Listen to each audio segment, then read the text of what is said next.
Best moral stories. అనగనగా రామచంద్రపురం అనే ఊర్లో సోమయ్య, అంజమ్మ అనే భార్యాభర్తలు ఉండేవారు. సోమయ్య కాళ్ళు సరిగ్గా పనిచేయకపోవడం వలన ఇంటి దగ్గరే ఏ పని చేయకుండా ఉండేవాడు. కాని అంజమ్మ మాత్రం ఆ ఊరి జమీందారింట్లో ఇంటి పని చేస్తూ ఉండేది. అలా ఒకరోజు అంజమ్మ తన భర్త సోమయ్యతో ఇలా అంటుంది. అయ్యా, అన్నం వండేశాను, అలాగే గిన్నెలు కూడా తోమేశాను. నా పనంతా అయిపోయింది. ఇక నేను జమీందార్ గారి ఇంట్లో పనికి వెళ్ళొస్తాను అని బయలుదేరుతూ ఉండగా సోమయ్య ఇలా అంటాడు. అంజమ్మా, నేనొక మగాడిగా కష్టపడి పనిచేసి నిన్ను బాగా చూసుకోవాలి. కాని నా కాళ్ళు సరిగ్గా పనిచేయకపోవడం వల్ల నువ్వే నన్ను కష్టపడి పోషిస్తున్నావు అని బాధపడుతూ అంటాడు. అప్పుడు అంజమ్మ, చూడయ్యా, భార్యాభర్తలంటే ఇద్దరూ సమానమే.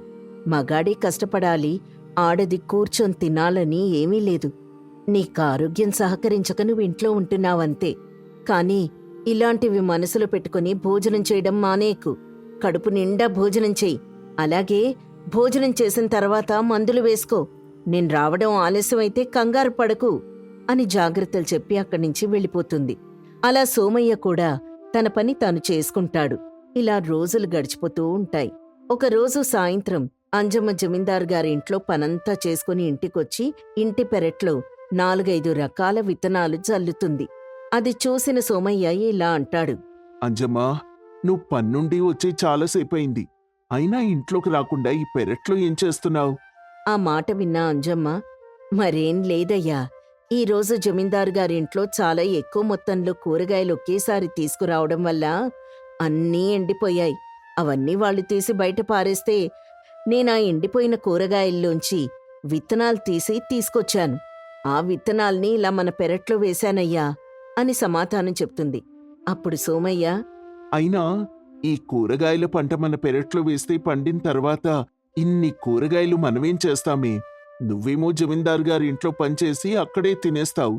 ఇక ఉన్నది నేనొక్కడిని. నాకొక్కడికే ఇన్ని కూరగాయలెందుకో? అప్పుడు అంజమ్మ, అయ్యా, అది ఈ ఊరి ప్రజలకి రోడ్డు సౌకర్యం లేకపోవడం వలన ఏ కూరగాయల బండి కూడా ఈ ఊరికి రావడం లేదు. మనూరు వాళ్ళు వెళ్లి పక్కూరు నుంచి కూరగాయలు కొని తెచ్చుకుంటూ ఉంటే అవే 2-3 రోజుల్లోనో పాడైపోతున్నాయి.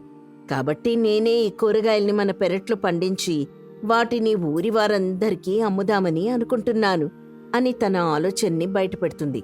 ఆ మాట విన్న సోమయ్య, అంజమ్మా, నువ్వు జమీందార్ గారి ఇంట్లో పనికి పొద్దున్ననగా వెళ్తావు, మళ్ళీ సాయంత్రానికి వస్తావు.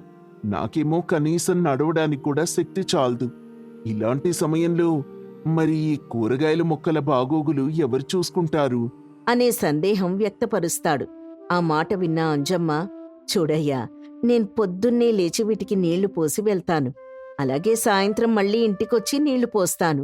అలా కొద్ది రోజుల్లో ఇవి కొంచెం పెద్దగా అయి రకరకాల కూరగాయలు కాయడం మొదలు పెడతాయి. అప్పుడు నేనే జమీందారు గారి ఇంట్లో పని మానేసి కూరగాయల వ్యాపారం పెట్టుకుంటాను అని చెప్తుంది. అప్పుడు సోమయ్య, అంజమ్మా, నువ్వు జమీందార్ గారి ఇంట్లో పనిచేయడం వల్ల మనం హాయిగా బతుకుతున్నాం కదే.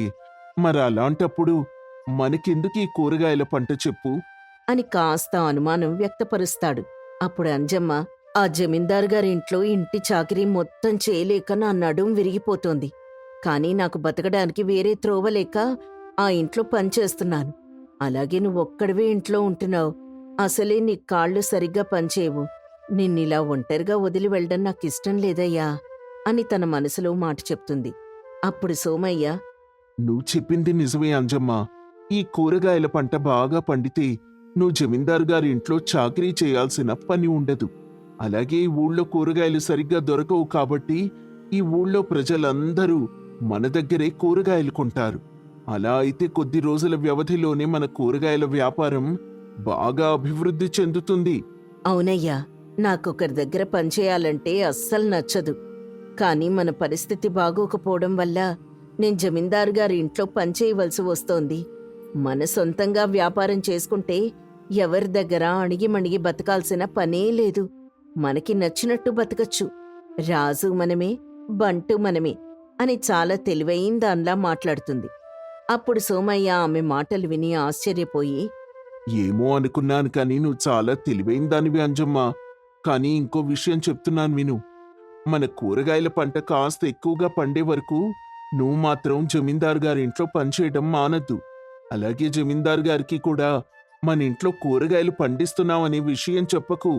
అని భార్యకి జాగ్రత్త చెప్తాడు. ఆ మాట విన్న అంజమ్మ సరే అని అక్కడ్నించి వెళ్ళిపోతుంది. అలా రోజులు గడిచిపోతూ ఉంటాయి. అంజమ్మ జమీందారు గారింట్లో పనిచేస్తూ తన ఇంటి దగ్గర కూరగాయల పంటకు కూడా పశువుల సేంద్రియ ఎరువులు తెచ్చివేస్తూ కంటికి రెప్పలా జాగ్రత్తగా చూసుకుంటూ ఉండేది. అలా కొద్ది రోజుల్లోనే వాళ్ల పంట పెరగడం మొదలవుతుంది. అప్పుడు ఆ కూరగాయ మొక్కల్ని చూసిన సోమయ్య అంజమ్మతో, అంజమ్మా, ఒకసారి ఇలా రా. చూడు, ఈ కూరగాయల మొక్కలు ఎంత పెద్దగా అయ్యాయో. బీరకాయలు, బెండకాయలు అన్నీ బాగా పెరిగాయి.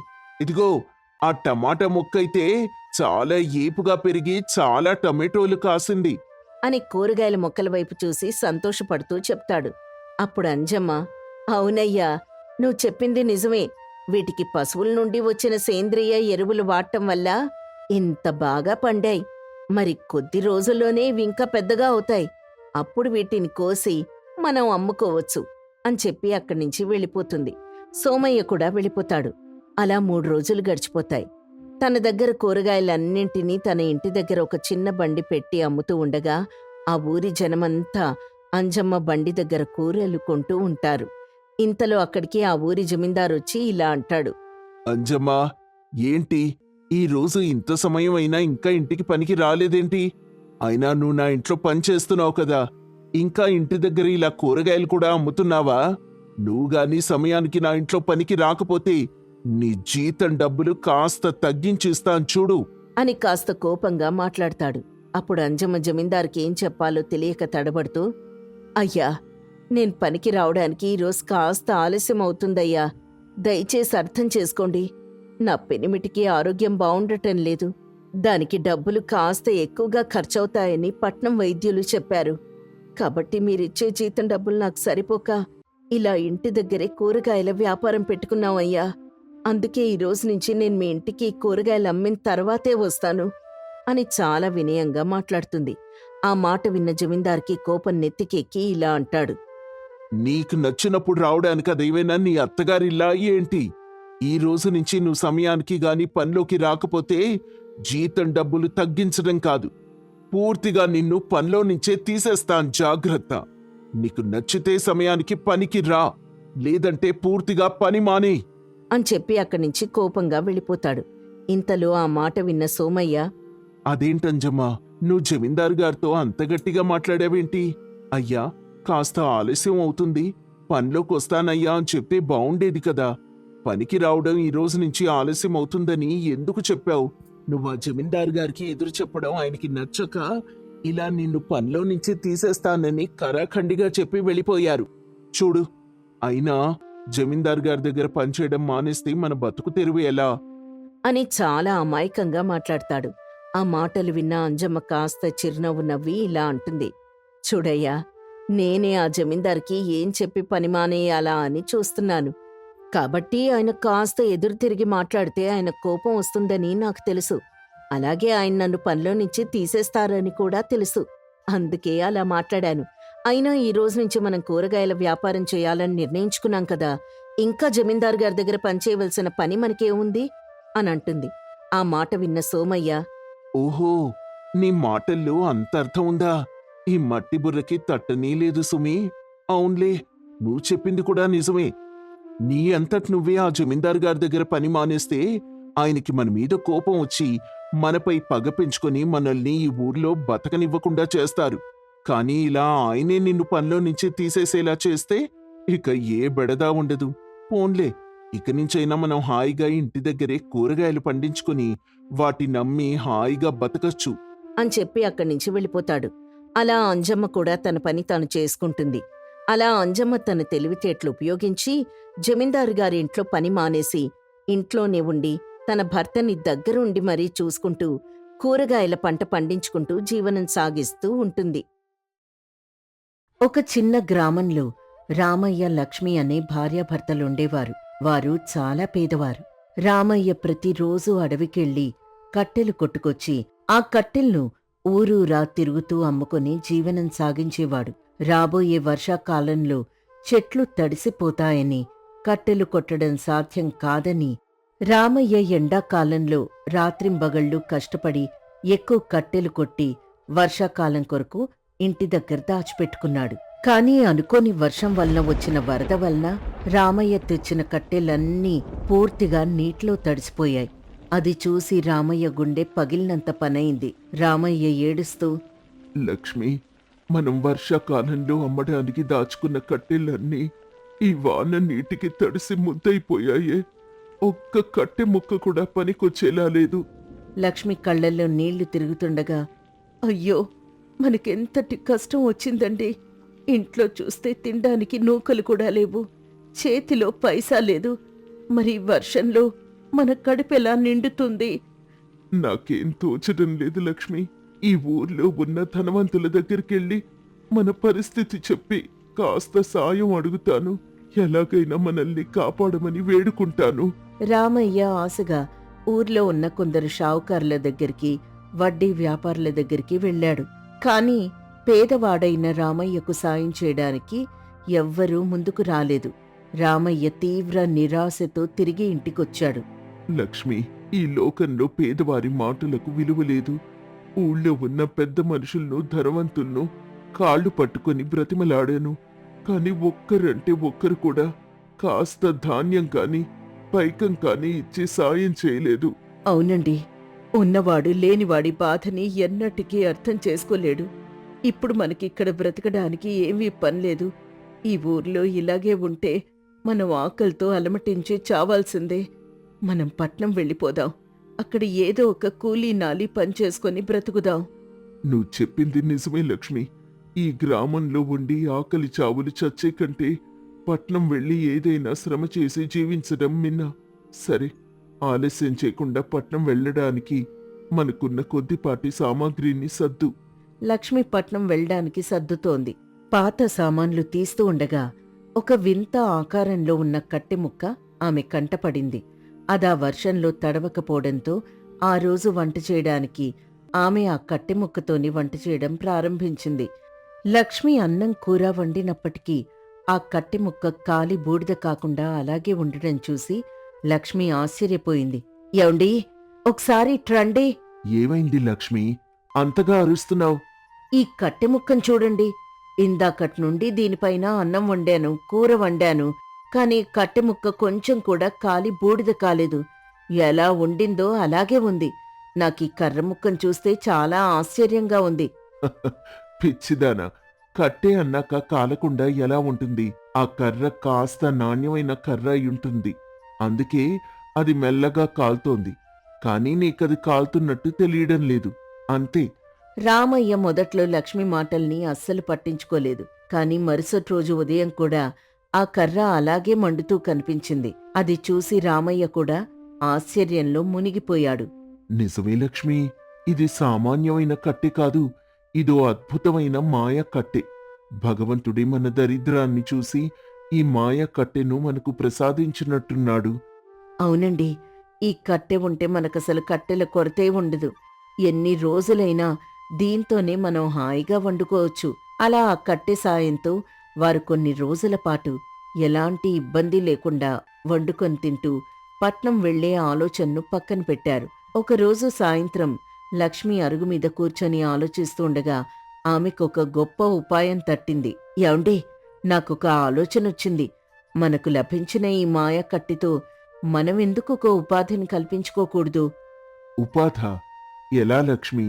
మన కట్టెల ఖర్చు అస్సల్లేదు. ఈ మాయా కట్టె సహాయంతో మనం రుచికరమైన వంటలు చేసి మనింట్లోనే ఒక చిన్న భోజనశాలను ఎందుకు ప్రారంభించకూడదు? దీనివల్ల మనకు నిత్యం జీవనోపాధి దొరుకుతుంది. పట్నం వలస వెళ్లాల్సిన అవసరం కూడా తప్పుతుంది. లక్ష్మి, ఎంతటి అద్భుతమైన ఉపాయం చెప్పావు. నువ్వు చెప్పినట్టు తక్కువ పెట్టుబడితోనే మనం భోజనశాలను నడపవచ్చు. రేపటి నుండి మనం భోజనశాలను ప్రారంభిద్దాం. రామయ్య, లక్ష్మి ఇద్దరూ కలిసి గ్రామంలో ఒక చిన్న భోజనశాలను ప్రారంభించారు. రామయ్య చాలా తక్కువ ధరకే గ్రామస్తులందరికీ కడుపు నిండా రుచికరమైన భోజనం వడ్డించేవాడు. ఒక గ్రామస్తుడు రామయ్యతో ఇలా అన్నాడు. రామయ్య, నీ భోజనశాలలో అన్నం అమృతంలా ఉంది. ఇంత తక్కువ ధరకే ఇంత మంచి భోజనం మరెక్కడా దొరకదు. నువ్వు నిజంగా చాలా మంచివాడివి రామయ్య. అంతా మీ దయ్యయ్యా. మీలాంటి వారు తృప్తిగా తింటే నాకదే 10,000. అవును రామయ్య, నీ పుణ్యమా అని మాబోటి పేదవారి ఆకలి తక్కువ ధరలోనే తీరుతోంది. కట్టెలు దొరకని ఈ వానాకాలంలో తక్కువ ధర భోజనం మా కడుపు నింపుతుంది. నువ్వు 100 ఏళ్ళు చల్లగా ఉండాలి. వర్షాకాలంలో కట్టెలు దొరకడం కష్టం అవడం వల్ల రామయ్య భోజనశాలలు ధర తక్కువగా ఉండడంతో ఆ ఊరి ప్రజలందరూ రామయ్య భోజనశాలకే రావడం మొదలుపెట్టారు. రోజు రోజుకి రామయ్యకి లాభాలు, కీర్తి పెరగసాగాయి. కాని రోజులు గడుస్తున్న కొద్దీ రామయ్య మనసులో నెమ్మదిగా దురాశ ప్రవేశించింది. లక్ష్మి, ఇటు చూడు, ఈ రోజు ఎంత ఆదాయం వచ్చిందో. నేను తక్కువ ధరకు అమ్మితేనే ఇంత సొమ్ము సంపాదిస్తున్నాను. అదే భోజనం ధరను రెట్టింపు చేస్తే మనం ఇంకా ఎక్కువ ధనాన్ని సంపాదించవచ్చు కదా. మనం త్వరలోనే పెద్ద ధనవంతులం అయిపోవచ్చు. వద్దండి, అలాంటి తప్పుడు ఆలోచన అస్సలు చేయకండి. దైవ లీల వల్ల మనకి మాయా కట్టె దొరికింది. అత్యాశ ఎప్పటికైనా ప్రమాదకరం. ఊరి ప్రజలకు సేవ చేస్తూ వాళ్ల కడుపు నింపడమే ఉత్తమం. నీకు లోకజ్ఞానం లేదు లక్ష్మి. దొరికిన అవకాశాన్ని వాడుకోకపోతే ఎలా? నేను చెప్పినట్టే రేపటి నుండి భోజనం ధరని పెంచుతున్నాను. నువ్వు ఎక్కువ మాట్లాడకుండా వంట పని చూసుకో. లక్ష్మి ఎంత వారించినా వినకుండా రామయ్య భోజనం ధరని పెంచేశాడు. దాంతో ఊరి ప్రజలు బాధపడ్డారు. ఏంటి రామయ్య, నిన్నటిదాకా తక్కువ ధరకు పెట్టిన భోజనానికి ఈ రోజు ఇంత ఎక్కువ ధర అడుగుతున్నావు? ఇది చాలా అన్యాయం. ధర నచ్చితే తినండి, లేకపోతే వెళ్ళండి. నా వంటకు అంత విలువుంది. నేను ధర తగ్గించే ప్రసక్తే లేదు. రామయ్య అహంకారానికి, దురాశకి ఊరి ప్రజలు విసిగిపోయి అతని భోజనశాలకు రావడం పూర్తిగా మానేశారు. చూశారా అండి, నేను ముందే చెప్పాను. ధర పెంచడం వల్ల ఊరి జనం రావడం మానేశారు. మనకు నష్టమే మిగిలింది. జనం కూడా మనల్ని చీకొడుతున్నారు. ఇప్పటికైనా మీ తప్పు తెలుసుకొని పాత ధరకే భోజనం పెట్టండి. నువ్వు నోరు మూస్తావా లక్ష్మి? రోజులెప్పుడూ ఒకేలా ఉండవు. కాస్త ఓపిక పడితే వాళ్లే తిరిగొస్తారు. నా నిర్ణయం నేను మార్చుకోలేను. ఒకరోజు మధ్యాహ్నం భోజనశాల ఖాళీగా ఉంది. అప్పుడొక ముసలివాడు ఆకలితో వణుకుతూ నీరసంగా రామయ్య దగ్గరకొచ్చాడు. బాబూ, నేను చాలా దూరం నుండి నడిచొస్తున్నాను. ఆకలిగా ఉంది. నా దగ్గర కేవలం 2 కాసులు మాత్రమే ఉన్నాయి. ఈ పైకానికి సరిపడా కాస్త అన్నం పెట్టవా బాబూ? హే ముసలోడా, 2 కాసులకు ఇక్కడ నీళ్లు కూడా రావు. నడు ఇక్కడి నుండి. ఎక్కువ ధరిస్తేనే భోజనం పెడతాను, లేకపోతే లేదు. ఇక్కడ దాన ధర్మాలు చేయడం లేదు. వెళ్ళు. అయ్యయ్యో, అలా అనకండి. వయసు మళ్ళినవాడు, ముసలివాడు ఆకలితో అలమటిస్తున్నాడు. అతని దగ్గరున్న ఆ 2 కాసులు తీసుకొని కడుపు నిండా అన్నం పెట్టండి. ఆకలి తీర్చడం కంటే పెద్ద దానం లేదు. లక్ష్మి, నువ్వు మధ్యలో మాట్లాడకు. వ్యాపారంలో జాలి చూపిస్తే మనం రోడ్డున పడతాం. ముసలాడా, మర్యాదగా ఇక్కడి నుండి వెళ్తావా, లేక నన్ను నెట్టేయమంటావా? రామయ్య ఆ వృద్ధుణ్ణి భోజనశాల నుండి నిర్దయగా తరిమేశాడు. మరుసటి రోజు ఉదయం లక్ష్మి యథావిధిగా వంట చేయడానికి వంటగదిలోకి వెళ్లేసరికి ఆ మాయ కట్టె ఆరిపోయింది. ఎవండి, అనర్థం జరిగింది. ఈ రోజు మన మాయ కట్టె అస్సలు వెలగడం లేదు. నేనెంత ప్రయత్నించినా పొయ్యి రాజడం లేదు. ఏంటి, వెలగడం లేదా? నేను ప్రయత్నిస్తానుండు. రామయ్య కూడా ఎన్నో రకాలుగా ప్రయత్నించాడు. కాని ఆ కట్టె ముక్క అస్సలు వెలగలేదు. ఇద్దరికీ అసలేం జరుగుతోందో అర్థం కాలేదు. ఇలా ఉండగా ఒక రాత్రి రామయ్య గాఢ నిద్రలో ఉండగా అతనికొక వింతైన కల వచ్చింది. ఆ కలలో తను భోజనశాల నుండి తరిమేసిన ముసలివాడు సాక్షాత్తు భగవంతుని రూపంలో దర్శనమిచ్చాడు.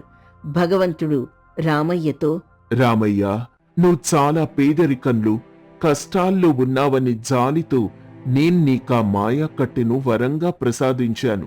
కాని నువ్వా వరాన్ని నీ స్వార్థానికి, దురాశకు, అమాయక ప్రజలను దోచుకోడానికి వాడుకున్నావు. ఆకలితో వచ్చిన వృద్ధుణ్ణి అన్నం పెట్టకుండా తరిమేశావు. అందుకే నీకిచ్చిన ఆ వరాన్ని నేను తిరిగి తీసేసుకున్నాను. ఇకపై ఆ కట్టె ముక్క వెలగదు. రామయ్య ఉలిక్కిపడి నిద్రలేచాడు. ఒళ్లంతా చెమటలు పట్టాయి. కలలో జరిగిందంతా భార్య లక్ష్మికి పూసగుచ్చినట్టు చెప్పి ఎంతో ఆవేదన చెందాడు. లక్ష్మి, నేనెంతటి పాపానికి ఒడిగట్టాను. మొన్న వచ్చిన ఆ వృద్ధుడెవరో కాదు, సాక్షాత్తు ఆ భగవంతుడే. నా దురాశ వల్ల మనకున్న వరాన్ని కోల్పోయాం. నేను చేసిన తప్పుకి నాకు చాలా సిగ్గుగా ఉంది లక్ష్మి. పశ్చాత్తాపం కంటే పెద్ద ప్రాయశ్చిత్తం లేదండి. ఇప్పటికైనా మీ తప్పు మీరు తెలుసుకున్నారు. అదే 10,000. మనం మళ్ళీ పాత ధరలకే మంచి మనసుతో ఊరి ప్రజల ఆకలి తీరుద్దాం. మన మంచి మనసు చూసి ఆ దేవుడే మళ్ళీ మనల్ని కరుణిస్తాడు. అవును లక్ష్మి, నువ్వు చెప్పింది అక్షర సత్యం. ఇకపై నేనెప్పటికీ ఆశకి పోను. ఊరి ప్రజలకు సేవ చేయడమే నా పరమావధిగా బతుకుతాను. రా, ఇద్దరం కలిసి ఆ పొయ్యిని వెలిగించడానికి ప్రయత్నిద్దాం. రామయ్య, లక్ష్మి ఇద్దరూ శుచిగా దైవ ప్రార్థన చేసి మనసులో మంచి సంకల్పంతో ఆ మాయ కట్టెను పొయ్యిలో పెట్టి వెలిగించారు. ఆశ్చర్యకరంగా ఆ కట్టె ముక్క మునుపటి కంటే చాలా ప్రకాశవంతంగా, అద్భుతంగా వెలగడం ప్రారంభించింది. రామయ్య ఆనందంతో, లక్ష్మి, చూడు, మన పొయ్యి మళ్ళీ వెలిగింది. భగవంతుడు నా పశ్చాత్తాపాన్ని ఆలకించి మనల్ని మన్నించాడు. అవునండి, దేవుడెప్పుడూ మంచివారిని వదిలిపెట్టడు. పదండి, ఆలస్యం చేయకుండా ఊరి ప్రజలందర్నీ పిలిచి తక్కువ ధరకి కడుపు నిండా అన్నం వడ్డిద్దాం. ఈ కథ వల్ల మనకు తెలిసే నీతి ఏంటంటే, దురాశ దుఃఖానికి దారితీస్తుంది. మనకి దేవుడు లోక కళ్యాణం కోసం సంపాదన ఇస్తాడు. దాన్ని మనం పేదవారి ఆకలి తీర్చడానికి ఉపయోగించాలి.